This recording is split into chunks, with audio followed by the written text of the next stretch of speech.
तो ये थी अच्छे स्टूडेंट की क्वालिटीज़। तो आप भी अपने अंदर इन क्वालिटीज़ को पैदा करें और जिनमें ये क्वालिटी है वो कमेंट में बताएं किसमें कितनी क्वालिटीज़ हैं इनमें से। तो आज हम पढ़ेंगे विद्यार्थी की विशेषताएं, किशोर एवं वयस्क शिक्षार्थी की अपेक्षाएं। इसमें से पढ़ेंगे हम अधिगमकर्ता से। यहाँ हमारा तात्पर्य उस बालक या व्यक्ति से है जिसके व्यवहार में परिवर्तन लाने का प्रयास किया जाता है। मतलब अधिगमकर्ता वह है जिसके व्यवहार में बदलाव लाने की कोशिश की जाती है। सकारात्मक व्यवहारिक परिवर्तन के लिए अधिगमकर्ता अपने पूर्व अनुभव का सहारा लेता है। अधिगमकर्ता विद्यालय परिवेश में एक ऐसा अपरिपक्व बालक होता है जो भी सामाजिक सांस्कृतिक मूल्यों को प्राप्त कर रहा है ताकि वे भविष्य में प्रबुद्ध नागरिक बन सके। किसी भी विचार, क्रिया एवं कार्य का सीखना अधिगमकर्ता के बुनियादी गुणों एवं विशेषताओं पर निर्भर करता है। इन गुणों का निर्धारण निम्न बिंदुओं के आधार पर होता है। नंबर 1 है वंशानुक्रम एवं वातावरण। दूसरा है मूल प्रवृत्तियाँ। नंबर 3 संवेग एवं स्थायी भाव। नंबर 4 बाल अभिवृद्धि एवं विकास। नंबर 5 प्रेरणा। नंबर 6 आदत एवं थकान। तो पहला नंबर है आपका वंशानुक्रम एवं वातावरण। तो ये वंशानुक्रम वातावरण क्या है समझें। ये मान्यता है कि बच्चे अपने गुण दोष अपने माता पिता से ही प्राप्त करते हैं। सभी बालकों में अपने माता पिता के गुण जन्मजात ही आ जाते हैं। इसे ही वंशानुक्रम कहा जाता है। वंशानुक्रम का अधिगमकर्ता के व्यवहार पर प्रभावों का उल्लेख निम्न प्रकार से किया जा सकता है। किस किस प्रकार से वंशानुक्रम का प्रभाव पड़ता है अधिगमकर्ता के व्यवहार पर। अधिगमकर्ता मतलब सीखने वाला, लर्नर।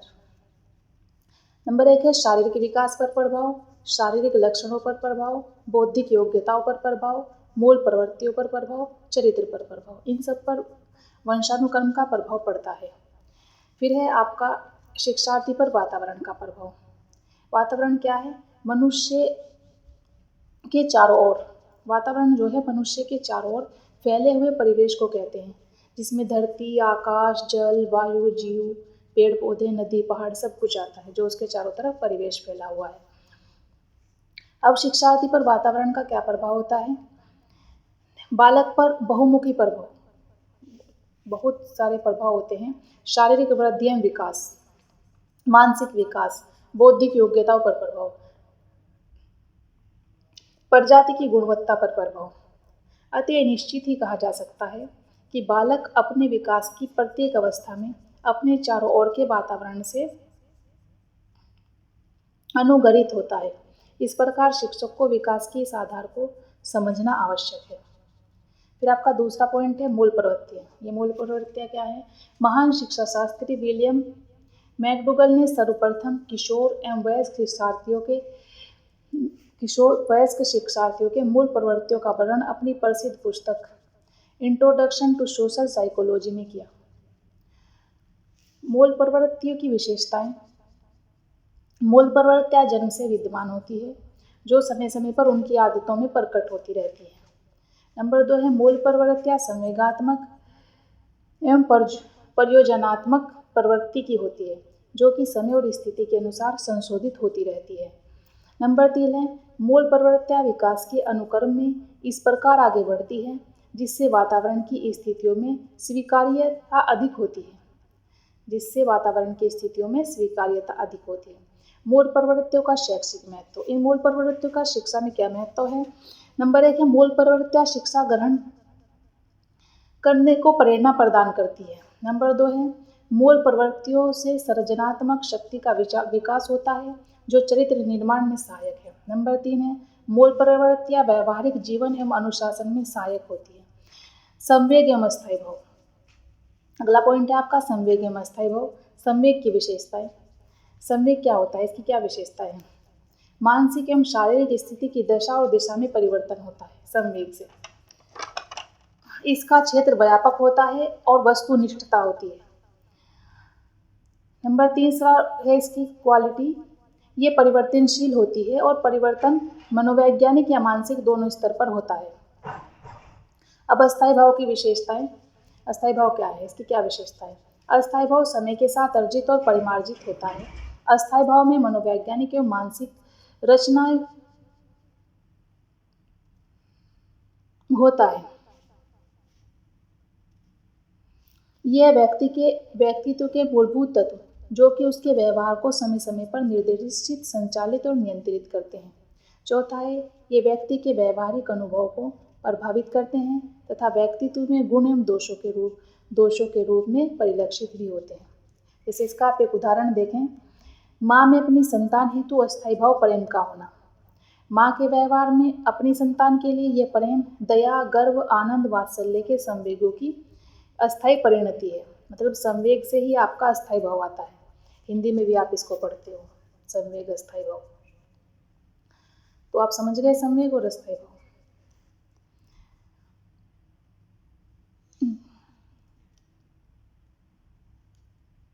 शिक्षार्थी का विकास एवं अभिवृद्धि।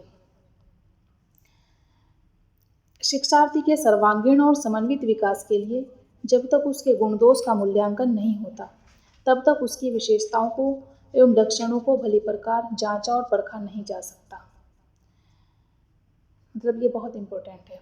हालांकि बालक अधिगमकर्ता के रूप में की विकास की ज्ञान अधिगमकर्ता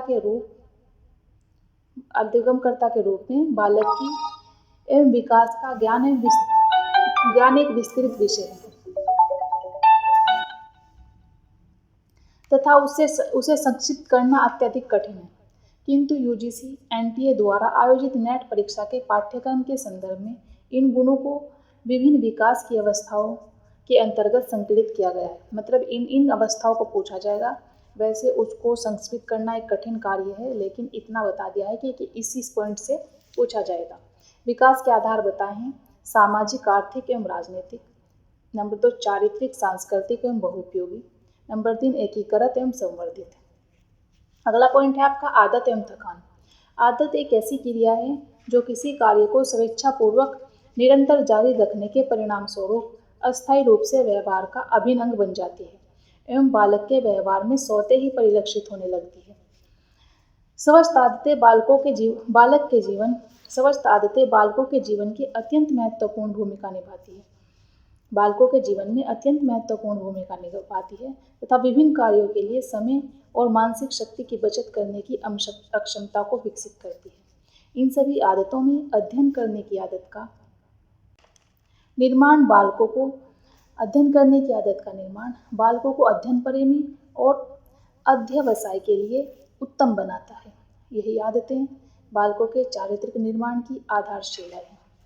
फिर आपका थकान किसी बालक व्यक्ति की कार्य अक्षमता को निरंतर प्रभावित करने की एक शारीरिक दशा है जो कि बालक व्यक्ति द्वारा किए जाने वाले किसी कार्य को संपादित करने में कठिनाई उत्पन्न करती है।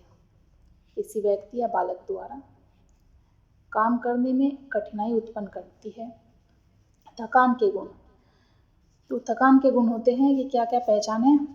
थकान से कार्यों में बाधा उत्पन्न होती है, त्रुटियां पैदा होती है और कार्यों में न्यूनता आती है। नंबर 2 कार्य कौशल और विकास प्रभावित होता है और गुणवत्ता दक्षता कम होती है। नंबर 3 कार्य कुशलता में कमी होने के कारण कार्य व्यापक स्तर पर नहीं हो पाता। ठीक है, बीच बीच में थकान होती रहती है। फिर आपके अच्छे शिक्षार्थी के अन्य लक्षण, इन सभी लक्षणों को आप देखें कि आपके अंदर है या नहीं है, और इन जो नहीं है वो पैदा करें और जो है वो मुझे कमेंट में बताएं। तो नंबर 1 है अच्छे शिक्षार्थी निरंतर होते हैं। अच्छे शिक्षार्थी के लिए विकास की प्रवृत्तियां निरंतर और कर्मिक होती है। वे जानते हैं कि अपने ज्ञान का उपयोग कैसे करना है, अर्थात वास्तविक जीवन की समस्या को हल करने के लिए इसका उपयोग कैसे किया जा सकता है। नंबर 3 है वे अपना ज्ञान दूसरों के साथ साझा करते हैं और इसे केवल अपने तक ही सीमित नहीं रखते। वे अच्छी तरह जानते हैं कि ज्ञान बांटने से बढ़ता है। नंबर 4 है वे नकारात्मक भावनाओं से मुक्त होते हैं जो सीखने की अक्षमता जैसे क्रोध, ईर्ष्या, लालच आदि को कमजोर करते हैं। नंबर 5 वे हमेशा ऐसी चीज़ के बारे में जानने को उत्सुक रहते हैं जिसे वे नहीं जानते। वे हमेशा नए ज्ञान की तलाश में रहते हैं। नंबर 6 क्वालिटी है उनके द्वारा एकत्रित की गई जानकारी को पढ़ने, विश्लेषण करने और उसका मूल्यांकन करने के लिए उन्हें हमेशा समय मिल जाता है। नंबर 7 है, वे सीखने में आनंद लेते हैं और सीखने की यात्रा में आने वाली कठिनाइयों से निराश नहीं होते। नंबर 8 है, उनके पास बहुत सारे प्रश्न हैं। वे अपने सवालों के जवाब ढूंढते हुए नई चीज़ें सीखना चाहते हैं। जैसा कि लेंगर ने कहा है, यदि हमें नया ज्ञान प्राप्त करना है तो हमें नए प्रश्नों का एक पूरा संसार प्राप्त करना होगा। नए प्रश्नों का एक पूरा संसार प्राप्त करना होगा। इसलिए उत्तर प्राप्त करने के लिए प्रश्नों का एक और सेट भी हो जाता है और सीखना जारी रहता है।